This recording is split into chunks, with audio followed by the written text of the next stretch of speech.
हरे कृष्णा, राधे राधे। किरण story channel में आपका फिर से एक बार स्वागत करते हैं। आप सभी को षठतिला एकादशी और मकर संक्रांति की ढेर सारी शुभकामनाएं। सनातन धर्म में एकादशी का विशेष महत्व होता है। यह हर साल माघ मास के कृष्ण पक्ष की एकादशी तिथि को षठतिला एकादशी का व्रत रखा जाता है। मान्यता है कि इस दिन जो भी भक्त भगवान विष्णु के लिए व्रत रखते हैं, उनके जीवन में कोई कष्ट और रोग नहीं होता। इस दिन भगवान विष्णु की कथा को सुनने का विधान बताया गया है। षठतिला एकादशी के दिन तिल का उपयोग करना बहुत ही शुभ माना जाता है। षठतिला एकादशी भगवान विष्णु को समर्पित है। इस दिन जो भी व्यक्ति भगवान विष्णु की विधित रूप से पूजा करता है, उसके सभी पाप नष्ट हो जाते हैं। षठतिला एकादशी के दिन तिल का दान करना बहुत ही शुभ माना जाता है। इसके अलावा जो भी इंसान षठतिला एकादशी का व्रत रखता है, उनके घर में सुख शांति का वास बना रहता है। ऐसे इंसान को भौतिक सुखों की प्राप्ति होती है। इसके साथ ही इंसान को मृत्यु के बाद मोक्ष की प्राप्ति होती है। तो आइए सभी भक्तगण मिलकर सुनते हैं षठतिला एकादशी की पावन व्रत कथा। प्राचीन समय की बात है, जब भारतवर्ष की पुण्य धरा पर ऋषियों का तप और देवताओं का आशीर्वाद प्रत्यक्ष रूप से अनुभव किया जा सकता था। नेमिश्राण के पवित्र वन में, जहां हजारों ऋषि मुनि ज्ञान की चर्चा और ईश्वर की आराधना में लीन रहते थे, एक दिव्य सभा का आयोजन हुआ। सूत जी महाराज, जो पुराणों की ज्ञाता थे, वे उच्च आसन पर विराजमान थे। शौनक आदि ऋषियों ने हाथ जोड़कर उनसे प्रश्न किया कि हे महामुनि, कलयुग के बुरे प्रभाव से जीवों का मन दूषित हो रहा है। वे धर्म के मार्ग से भटक रहे हैं, पाप कर्मों में लुप्त हो रहे हैं। ऐसे में वह कौन सा उपाय है जिससे मनुष्य अपने पापों का नाश कर सके, नरक की यातना से बच सके, मोक्ष की प्राप्ति हो सके? कृपा माघ मास के कृष्ण पक्ष में आने वाली षठतिला एकादशी की महिमा और कथा सुनाइए। सूत जी ने नेत्र बंद किए और भगवान श्री हरि विष्णु का ध्यान किया और मंद मुस्कान के साथ कथा का आरंभ किया। हे ऋषियों, माघ मास को अत्यंत पवित्र माना जाता है। इस मास में जल भी अमृत के समान हो जाता है। साधारण सत्कर्म भी महान यज्ञों का फल प्रदान करते हैं। माघ मास के कृष्ण पक्ष की एकादशी को षठतिला एकादशी कहते हैं। षठ का अर्थ होता है 6 और तिल का अर्थ होता है तिलहन।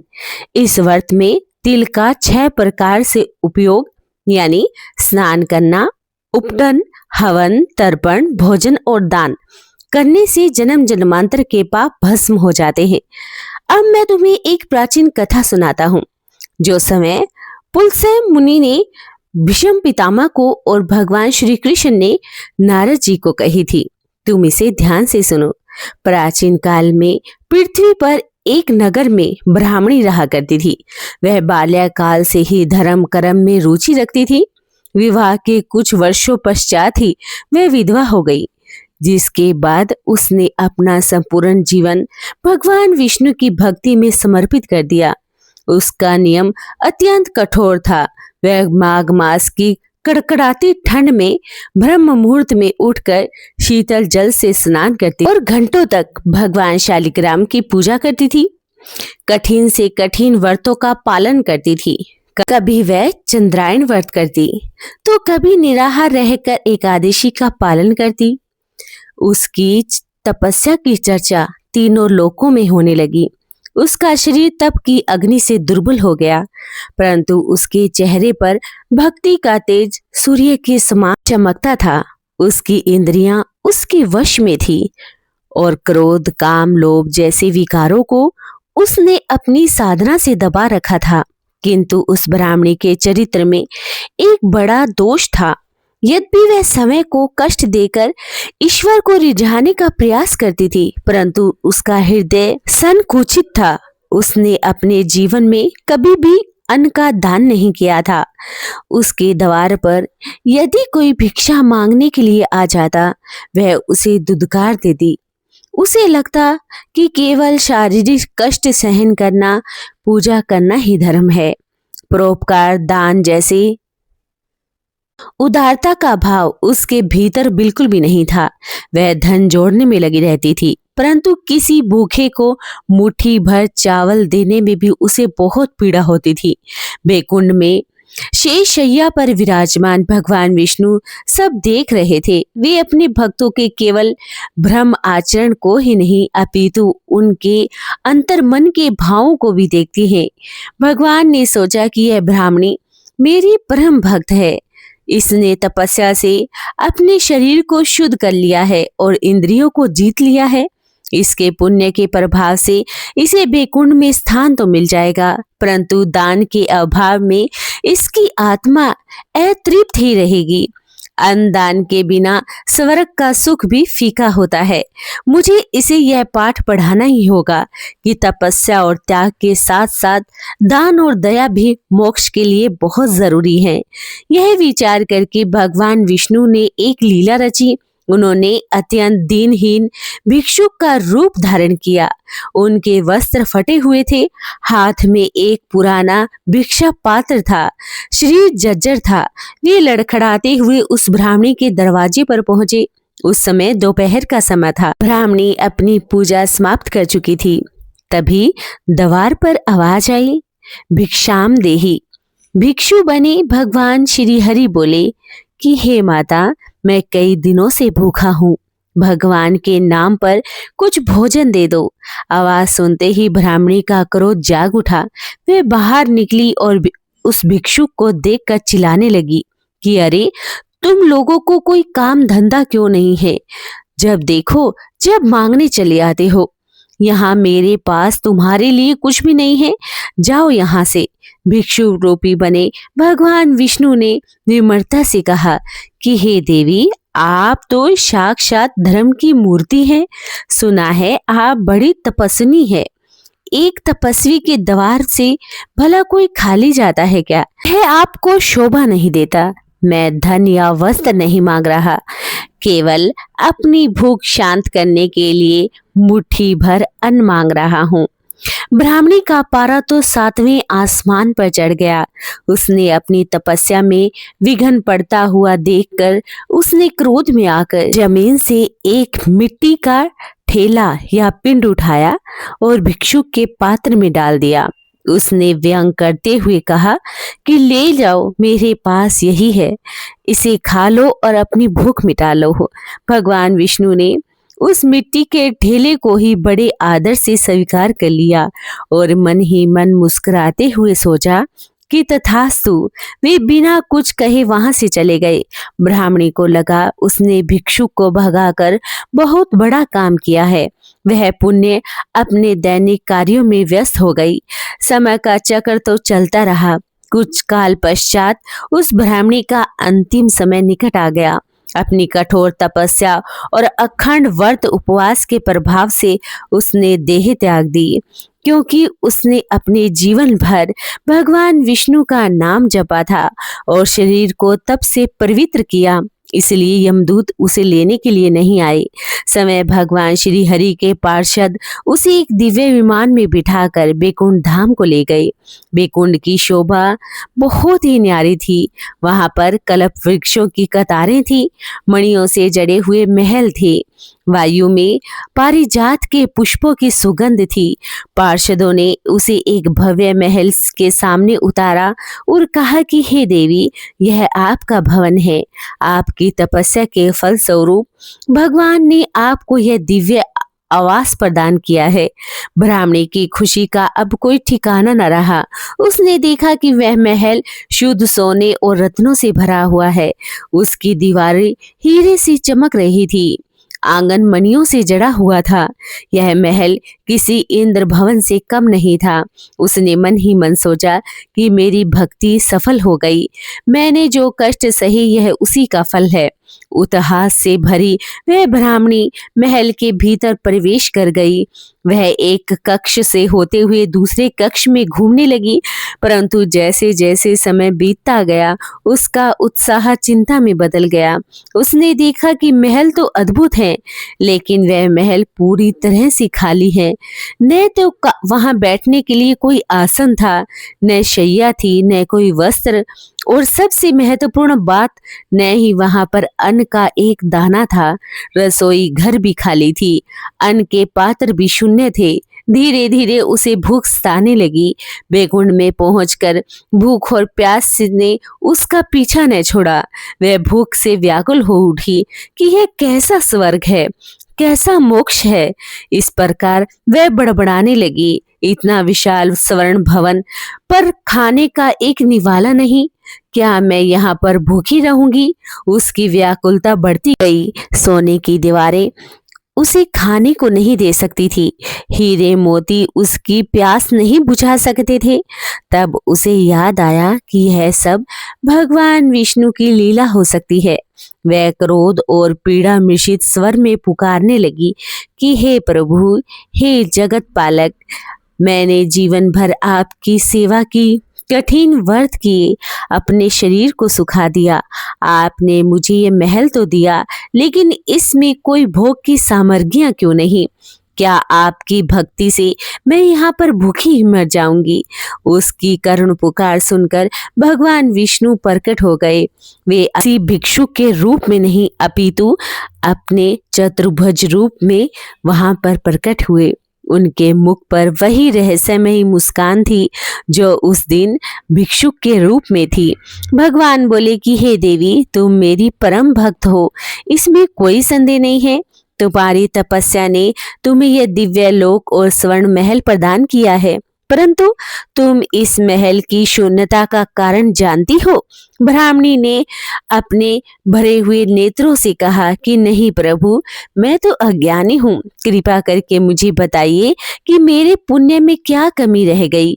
भगवान ने गंभीरता में उत्तर दिया कि हे पुत्री, तुमने तपस्या से शरीर को तो साधा, परंतु अपने मन के लोभ को नहीं त्याग सकी। यह सृष्टि कर्म के सिद्धांत पर चलती है। यहाँ वही प्राप्त होता है जो तुमने दिया है। तुमने जीवन भर अन्न का दान नहीं किया। जब मैं भिक्षुक बनकर तुम्हारे पास आया तो तुमने मुझे मिट्टी का ढेला उठाकर दे दिया। उसी मिट्टी के दान के फल स्वरूप यह महल तुम्हें मिला है, क्योंकि मिट्टी ही पृथ्वी तत्व का आधार है। उसी से ही ईंट पत्थर सोना उपजता है। क्योंकि तुमने अन्न का दान नहीं दिया, इसलिए तुम्हारे घर में अन्न नहीं है। तुमने मुझे जो कुछ भी दिया, मैंने उसे कई गुना लुटा कर तुम्हें दिया है। एक मिट्टी के ढेले के बदले यह स्वर्ण का महल, लेकिन अन्न के अभाव को मैं कैसे भर सकूं। दान के बिना पुण्य अधूरा होता है। यह सुनकर ब्राह्मणी सन्न रह गई। उसके पैर के तले जमीन खसक गई। उसे उस दोपहर की घटना याद आ गई जब उसने क्रोध में भरकर भिक्षुक को मिट्टी दी थी। उसे अपनी भूल का गहरा आभास हुआ। वह रोते हुए भगवान के चरणों में गिर पड़ी और बोले कि हे प्रभु, मुझे से घोर अपराध हो गया है। अज्ञानतावश मैं दान का महत्व नहीं समझ सकी। अब मेरा क्या होगा? क्या मैं अनंत काल तक इस स्वर्ग में भूखी भटकती रहूंगी? कृपा करके ऐसा कोई उद्धार करें, मुझे ऐसा कोई उपाय बता दें जिससे यह भूल सुधर सके। भगवान विष्णु तो करुणा के सागर हैं। भक्तों के सच्चे पश्चाताप को देखकर उनका हृदय पिघल जाता है। उन्होंने कहा कि हे देवी, निराश न हो, अभी भी सुधार का अवसर है। यद्यपि तुम शरीर तो त्याग चुकी हो, परंतु बैकुंठ में भी कर्मों का परिमार्ज संभव है। मैं तुम्हें एक उपाय बतलाता हूँ, जिससे तुम्हारे इस खाली भवन में धन धान्य और अन्न के भंडार भर जाएंगे। तुम्हें पूर्ण तृप्ति प्राप्त हो जाएगी। ब्राह्मणी ने उत्सुकता से पूछा कि हे नाथ, श्री आज्ञा दे, मैं हर पश्चाताप को करने के लिए तैयार हूँ। भगवान ने कहा कि अब तुम अपने महल के भीतर जाओ और द्वार बंद कर लो। कुछ समय पश्चात देवलोक की अप्सराएं देव कन्या तुम्हें देखने के लिए आएंगी। वे तुम्हारी तपस्या की चर्चा सुनकर तुमसे मिलने के लिए उत्सुक हैं। जब वे आए दरवाजा खोलने को कहें तो तुम द्वार मत खोलना। तुम उनसे कहना कि वे पहले तुम्हें शर्तिला एकादशी के व्रत का महात्म्य और विधि सुनाए। जब तक वे तुम्हें यह कथा ना सुनाए, तुम अपने दर्शन उन्हें मत देना। इस व्रत के महात्म्य को सुनने मात्र से ही उनका मानसिक संकल्प करने से तुम्हारा यह दोष मिट जाएगा। इतना कहकर भगवान अंतर्ध्यान हो गए। ब्राह्मणी ने प्रभु की आज्ञा मानी। वह अपने सोने स्वर्ण महल के भीतर गई और अंदर से दरवाजे बंद कर लिए। वह प्रतीक्षा करने लगी कि कब देव कन्याएं आए, कब उसे अपने पापों से मुक्ति का मार्ग मिल जाए। उसके मन में अब अहंकार नहीं, केवल पश्चाताप और ईश्वर के वचनों का विश्वास शेष रह गया। वह समझ चुकी थी कि केवल स्वर्ग के लिए जीना धर्म नहीं है, स्वर्ग के लिए त्याग करना भी असली पूजा है। भगवान विष्णु के आदेश अनुसार वह ब्राह्मणी अपने दिव्य किंतु रिक्त महल के भीतर प्रवेश हुई और उसने मुख्य दरवाजे को भीतर से बंद कर लिया। अब वह नितांत अकेली थी। बाहर बैकुंठ का अलौकिक सौंदर्य था, परंतु भीतर केवल शून्यता और सन्नाटा ही था। हीरो से जड़ी हुई दीवारें उसे चिढ़ा रही थीं। वह मणियों के फर्श पर बैठ गई और उसका मन घोर विषाद से भरा हुआ था। उस एकांत में उसे अपने जीवन का चलचित्र साफ दिखाई दे रहा था।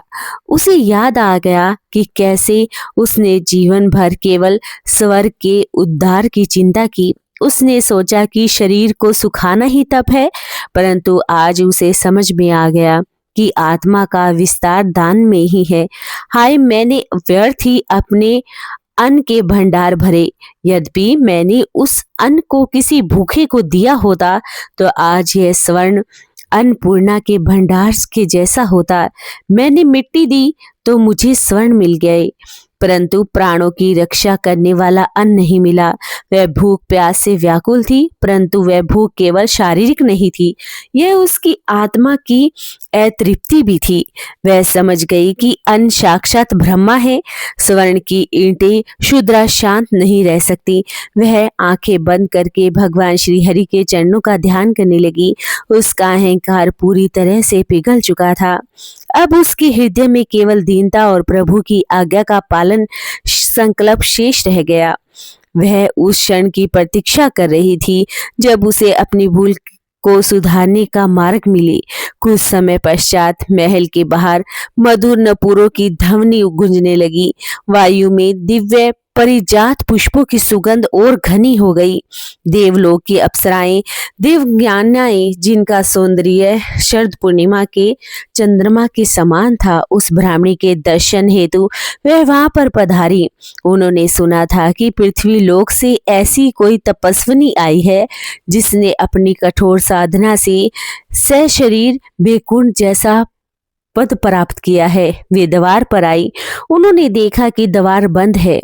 मुख्य अप्सराएं, जिनका नाम तिलोत्तमा था, उन्होंने मधुर स्वर में पुकारा कि हे पुण्यशालिनी देवी, हम देव कन्याएं हैं, आपके दर्शन की अभिलाषा के लिए यहाँ पर आई हैं। कृपा आप दरवाजा खोलें। हम आपके तपस्या और पुण्य की प्रशंसा करने आई हैं। बैकुंठ में द्वार बंद नहीं रहते। यह भय और संकोच का कोई स्थान नहीं होता। ब्राह्मणी ने दरवाजे के भीतर से उत्तर दिया कि हे देवियों, मैं दर्शन देने योग्य नहीं हूँ। मेरा तप अधूरा है, मेरा पुण्य खंडित है। मैं इस महल की स्वामिनी तो हूँ, परंतु मैं अत्यंत दरिद्र भी हूँ। मेरे पास भूख मिटाने के लिए एक दाना भी नहीं है। मैं द्वार नहीं खोल सकती। देवांगनाएं आश्चर्यचकित रह गई। उन्होंने पूछा कि हे देवी, आप बैकुंठ में हैं, जहाँ इच्छा मात्र से ही सब कुछ सुलभ है, फिर यह दरिद्रता कैसी, और आप दरवाजा क्यों नहीं खोल रही? ब्राह्मणी ने भगवान विष्णु के आदेश का याद करते हुए कहा, यह मेरी भूल का परिणाम है। मैं द्वार नहीं खोलूंगी। मैं द्वार तभी खोलूंगी जब आप मुझे मेरे पापों और दरिद्रों का नाश करने का उपाय बताएंगी। सुना है कि आप सब वेदों और धर्म के मर्म को जानती हैं। यदि आप सचमुच मेरा भला चाहती हैं तो कृपा करके मुझे शर्तला एकादशी का महात्म्य और उसकी विधि को सुनाएं। तब तक मैं उस परम पवित्र व्रत की कथा न सुन लूं, तब तक मैं यह द्वार नहीं खोलूंगी। ब्राह्मणी की निष्ठा और व्याकुलता को देखकर देवांगनाएं प्रसन्न हो गई।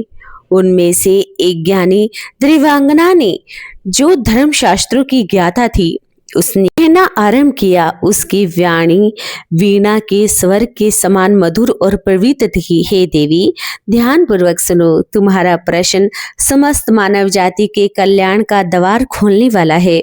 माघ मास जो भगवान माधव अर्थात भगवान विष्णु को अत्यंत प्रिय है, उसके कृष्ण पक्ष की एकादशी शर्तिला एकादशी है। यह एकादशी पाप रूपी ईंधन को जलाने के लिए दावानल के समान है और दरिद्रता रूपी अंधकार को मिटाने के लिए सूर्य के समान है। सृष्टि का आरंभ में जब भगवान विष्णु ने लोकों के कल्याण के लिए तप किया था, तो उनके पसीने की बूंद पृथ्वी पर गिरी।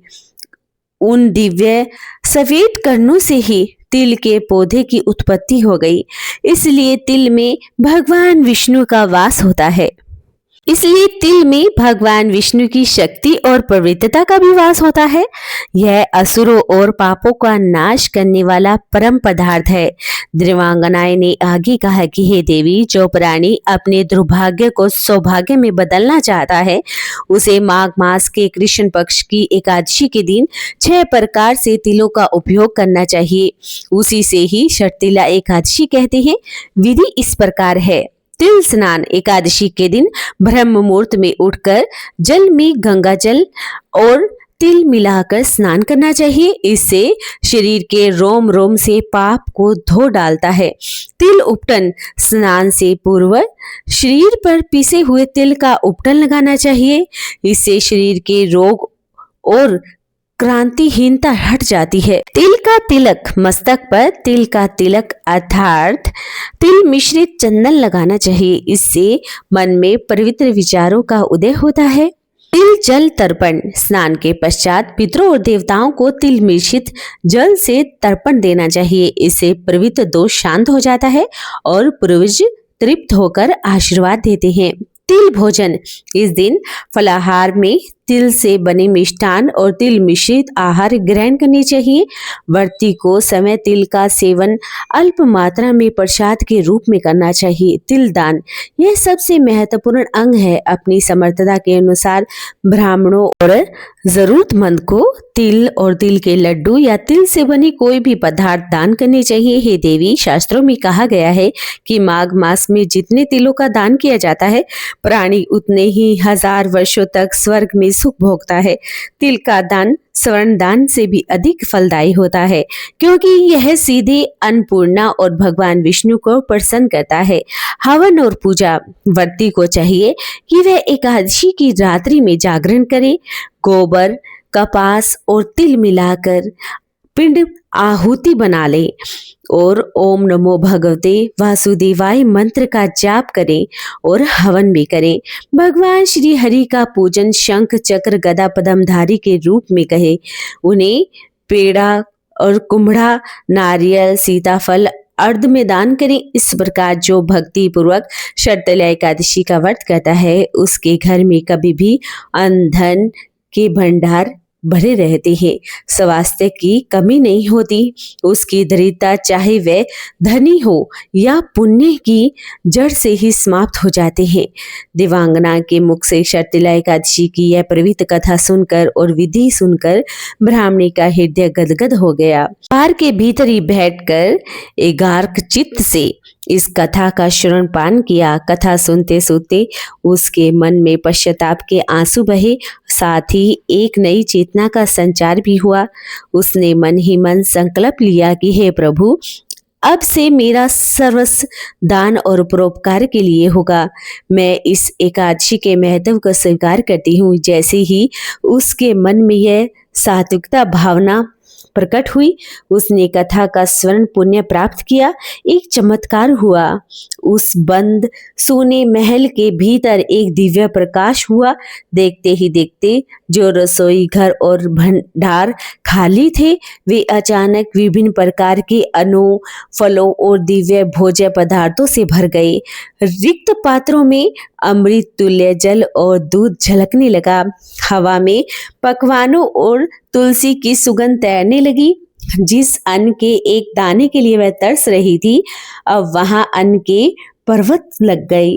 वह केवल अन्न का आगमन नहीं था, वह उस ब्राह्मणी के अपूर्ण तप का पुण्य में रूपांतरण था। उसकी कंजूसी के पाप कथा श्रवण मात्र से ही, मानसिक संकल्प मात्र से ही भस्म हो गए थे। अपने महल को धन धान्य से परिपूर्ण देखकर ब्राह्मणी की आंखों में आंसू बह निकले। उसने कांपते हुए हाथों से द्वार खोला। सामने खड़ी देवगाना ने ब्राह्मणी का रूप अब बदल चुका था। उसके चेहरे पर अब केवल तप की रुद्रता नहीं, बल्कि तृप्ति और उदारता की शोभा भी थी। वह साक्षात लक्ष्मी के समान प्रतीत हो रही थी। ब्राह्मणी ने बाहर आकर देवांगनाओं के चरण स्पर्श किए और कहा कि हे देवियों, आज आपने मुझे केवल कथा नहीं सुनाई, अपितु मुझे नया जीवन दिया है। आपने मुझे सिखाया है कि बिना त्याग के भोग संभव नहीं है और बिना दान के निवारण अधूरा होता है। मेरी दरिद्रता अब मिट गई है। तत्पश्चात उस ब्राह्मणी ने उन देवांगनाओं का उसी अनोतिल से सत्कार किया और उसने समझ लिया कि ईश्वर द्वारा दी गई संपदा को अपने सीमित रखना पाप है, उसे बांट देना ही पुण्य होता है। वह बेकुंड में अनंत काल तक भगवान विष्णु की सेवा और सत्संग में लीन रही, परंतु अब उसका हृदय सुकिच नहीं बल्कि आकाश जैसा विशाल हो चुका था।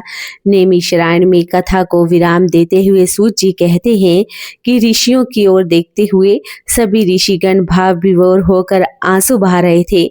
सूत जी ने गंभीर स्वर में कहा कि हे शौनक आदि, शर्तिला एकादशी का कथा हमें जीवन का गुरु रहस्य समझाती है। मनुष्य प्राय सोचता है कि जो उसने कमाया है वह उसका है, परंतु सत्य तो यह है कि जो उसने दिया है केवल वही उसका है। वह ब्राह्मणी तपस्विनी थी, पर वह कंजूस थी, इसलिए उसने स्वर्ण तो मिली उसे, लेकिन तृप्ति नहीं मिली। जब उसने तिल का महत्व समझा और दान की महिमा समझी, तभी उसका लोक सुधरा। अतः कलयुग के प्राणियों को यह संदेश दो कि वह केवल धन संचय में ही ना लगे रहे। माघ मास की शर्तिला एकादशी का व्रत करें, तिल का दान करें, अपनी आय का एक भाग दान दीनों और भूखों और ब्राह्मणों की सेवा में लगाएं, जरूरतमंदों की सेवा करें। याद रखें कि अन्नदान महादान होता है। जो व्यक्ति इस व्रत को विधि विधान के साथ करता है, इस कथा को सुनता है अथवा सुनाता है, वे जन्म जन्मांतर के कायिक, वाचिका और मानसिक पाप नष्ट कर लेता है। अंत समय में उसे यमराज का भय नहीं रहता, वह विष्णु धाम को प्राप्त हो जाता है, जहाँ भूख और प्यास, मृत्यु का भय नहीं होता। सूत जी के ऐसे वचन को सुनकर ऋषियों ने जय घोष किया। बोलो वृंदावन बिहारी लाल की जय, बोली लक्ष्मी नारायण भगवान की जय। अगर आपको हमारी इस YouTube चैनल की कथा पसंद आई हो तो चैनल को सब्सक्राइब करना बिल्कुल भी ना भूलें। वीडियो को लाइक और शेयर जरूर कर दें। आपसे हाथ जोड़कर निवेदन करते हैं कि कमेंट में जरूर लिखें जय हो भगवान श्री हरि की। भगवान विष्णु आपकी समस्त मनोकामनाओं को पूर्ण करे, आपका जीवन सदैव सुखमय बना रहे। इसी मंगल कामना के साथ आज की वीडियो को समाप्त करते हैं। हरे कृष्णा, राधे राधे।